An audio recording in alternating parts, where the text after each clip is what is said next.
നമുക്ക് നല്ലൊരു റാവുത്തർ സ്റ്റൈൽ ബിരിയാണി കഴിച്ചാലോ. അപ്പോൾ രാത്രി പെട്ടെന്ന് തോന്നിയതാണ് നാളെ നമുക്കൊരു റാവുത്തർ സ്റ്റൈൽ ബിരിയാണി ഉണ്ടാക്കാം. ഈ മലബാർ ബിരിയാണി എന്നൊക്കെ ഒരു ചേഞ്ച് ആവാമെന്ന് വിചാരിച്ചു. അപ്പോൾ സാധാരണ മല്ലിയിലയും മറ്റേ മിൻറ്റ് ലീഫും ഉള്ളിയും ചെറിയ ഉള്ളിയും ഇഞ്ചി വെളുത്തുള്ളി ഒക്കെ കൂടി നന്നായിട്ട് വഴറ്റി അതിലേക്ക് തക്കാളിയും കൂടി ഇട്ട് പിന്നെ ഇതിൻ്റെ റിച്ച് കളി വരുന്നത് ഈ കശ്മീരി ചില്ലിയിലാണ്. ആ ഒരു കളറും ആ ഒരു ഫ്ലേവറൊക്കെ സെറ്റാണ്. അങ്ങനെ പൊടികളെല്ലാം ആഡ് ചെയ്തിട്ട് ക്ലീനാക്കി വെച്ച ചിക്കനും കൂടി ആഡ് ചെയ്ത് നന്നായിട്ട് മിക്സ് ചെയ്ത് കൊടുക്കും. കുറച്ച് തൈരും നാരങ്ങ നീരും കൂടി ആഡ് ചെയ്തിട്ട് അത് നന്നായിട്ടൊന്ന് ബോയിൽ ചെയ്യാൻ വെക്കണം.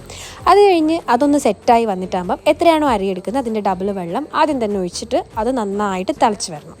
അത് കഴിഞ്ഞിട്ട് നമ്മൾ അരിയും കൂടി ആഡ് ചെയ്ത് കുറച്ച് മല്ലിയിലയും കൂടി ഇട്ടിട്ട് അങ്ങോട്ട് വെക്കണം. അതൊരു 20 മിനിറ്റ്, അതിൽ 10 മിനിറ്റ് ആകുമ്പോൾ തന്നെ ഒന്ന് ഇളക്കി കൊടുക്കുക.